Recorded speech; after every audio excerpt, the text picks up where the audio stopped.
عليكم ورحمة الله تعالى وبركاته. كسو دواذا حقيقو إذين هيا برنامج حيسا بدن شغي وهي تاريخ لباتنك بشا تمنات لواد كون لباتني شنطة وحكا دعاي مقالة كيسمايو بندق وين كاو اسكو جيري حرق جر حرمات يسو بندقي دا عيدان كا نبسوغدا دولة قولات كجبلان مدحوينها معمول قولات كجبلان مدني أحمد محمد إسلام ووهليو وزيرك أبنك قدها رومال يسراكيل عيدان أو نبسوغد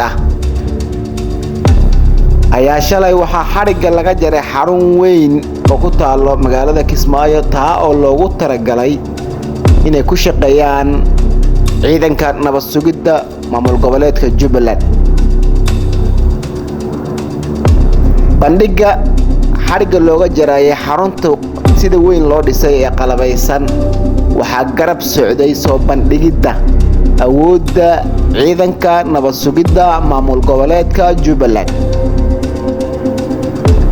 waxaa la soo bandhigay saraakiil ciidan iyo gaadiid ciidan oo aad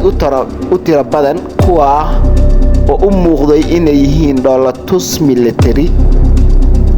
madaxweynaha maamul goboleedka Jubbaland mudane Axmed Maxamed Islaam ayaa carabka ku adkeeyay aadna u ammaanay ciidanka nabad sugidda maamul goboleedka Jubbaland waxaana uu ku tilmaamay inay yihiin kuwa ugu wanaagsan geeska Afrika marka la yiraahdo xogaha sirdoonka iyo nabad sugidana ay yihiin kuwa koowaad ee wax laga weydiiyo xitaa markii la barbar dhigo kuwa Jamhuuriyadda Federaalka Soomaaliya ee xamar saldhigeeda uu yahay ee uu hogaamiyo mahad salaad. madaxweynaha ayaa carabka ku adkeeyay aadna u ammaanay in ay qabteen shaqo aad u muhiim ah taasoo sababtay inay noqdaan kuwa ugu horeeyo xagga xogaha iyo soo bandhigida siraha qarsoon ciidanka nabad sugidda maamul goboleedka Jubbaland. sidoo kale madaxweynaha wuxuu u dhiirigeliyay howlaha dardarka leh ay wadaan waxaana uu ballan qaaday in uu sii xoojin doono. sida laysu kaashado kartadeedii watane